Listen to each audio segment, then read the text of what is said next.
Hello, my name's Peter Harrington, CEO at Simventure.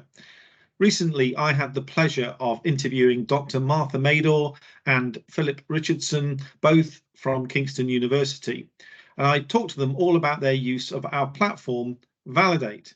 Martha talks about why they decided to get the platform, and Philip Richardson is one of the lecturers who has used Validate with students across the university.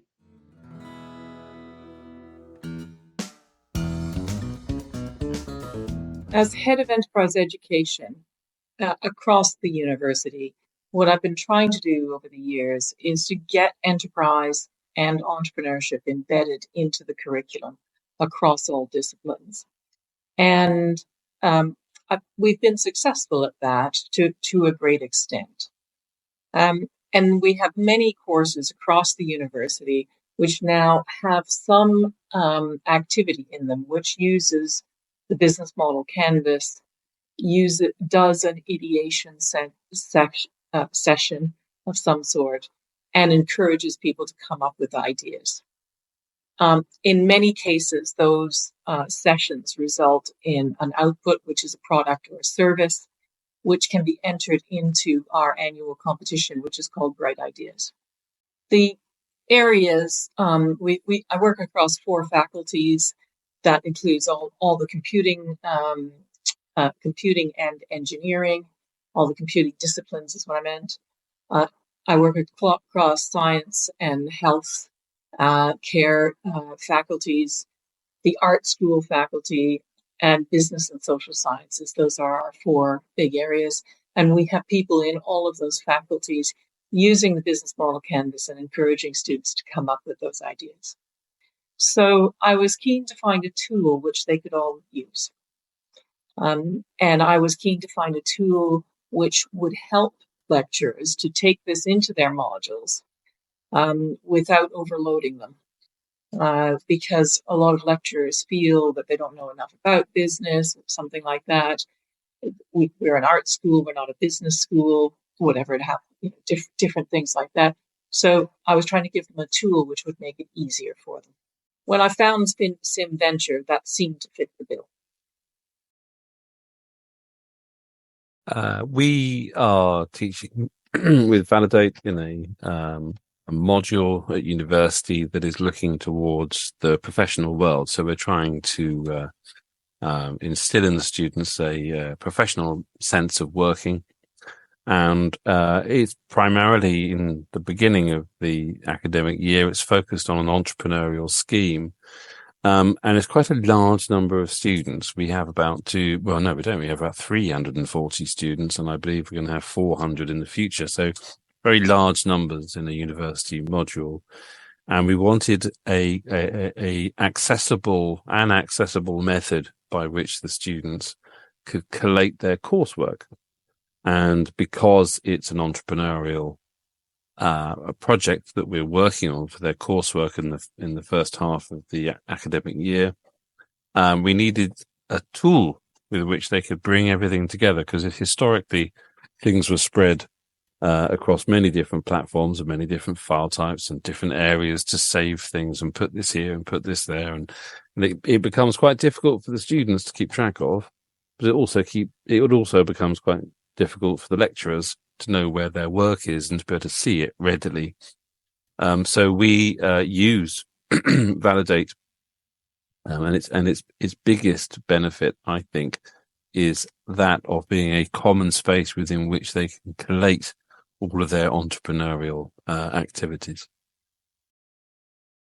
The biggest piece of feedback we get, not just around the entrepreneurial coursework, but obviously around Validate itself, is having that familiarity and that access to a single source.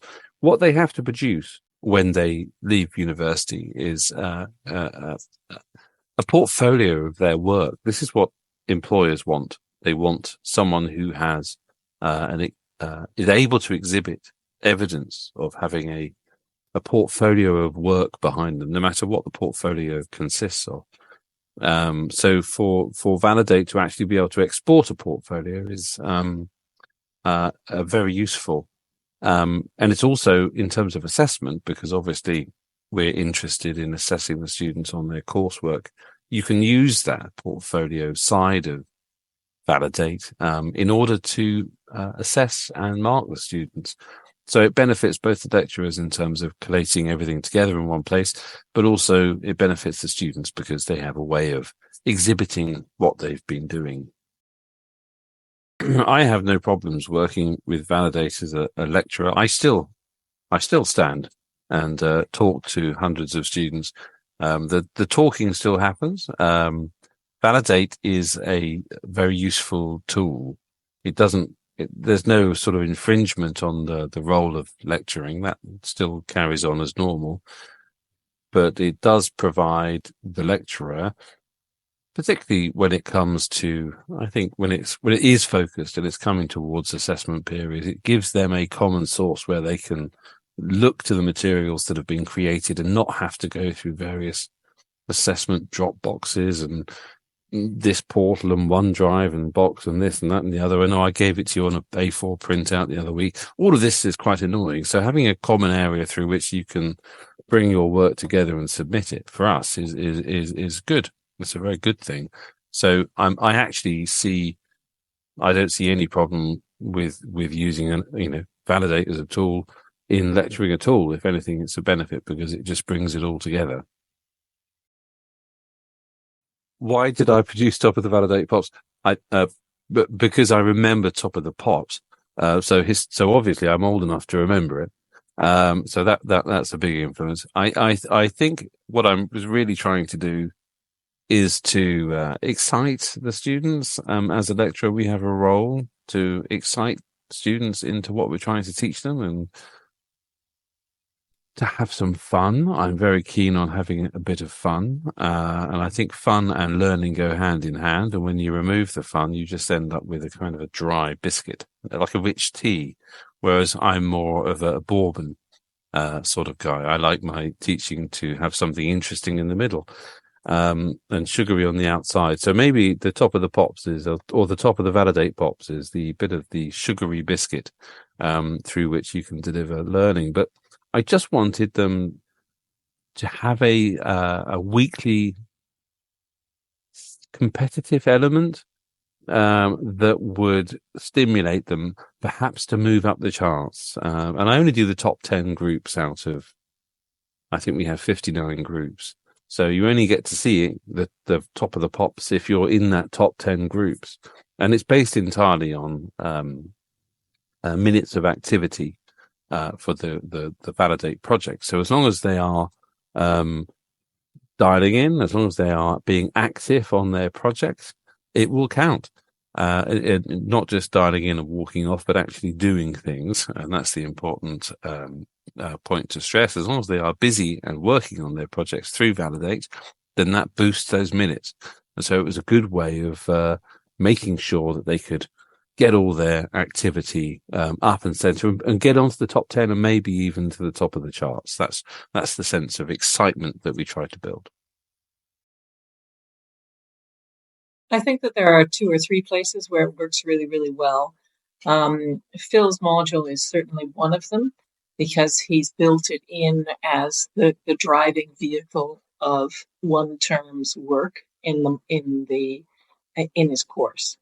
And so the students come in and work in workshops using Validate.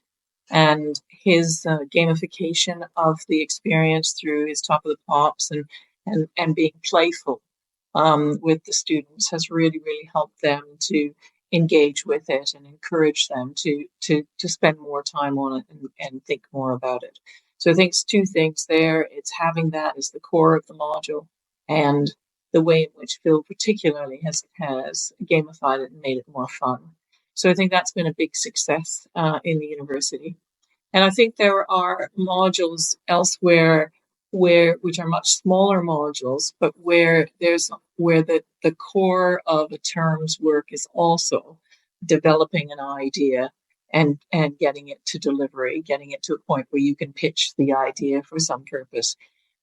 Those modules, and there are quite a few of them actually around the university, those have worked well too. And that in those smaller modules, there's maybe a more hands-on kind of approach. There's maybe more less gamification, more just one-to-one support for the students, getting into Validate and learning the concepts behind Validate. And so some of the lectures there said that the case studies, for instance, were really useful for explaining the concepts, and where the students really worked through those, it was obvious that they'd actually understood the principles and were able to apply them. So I think there are two kind of separate cases.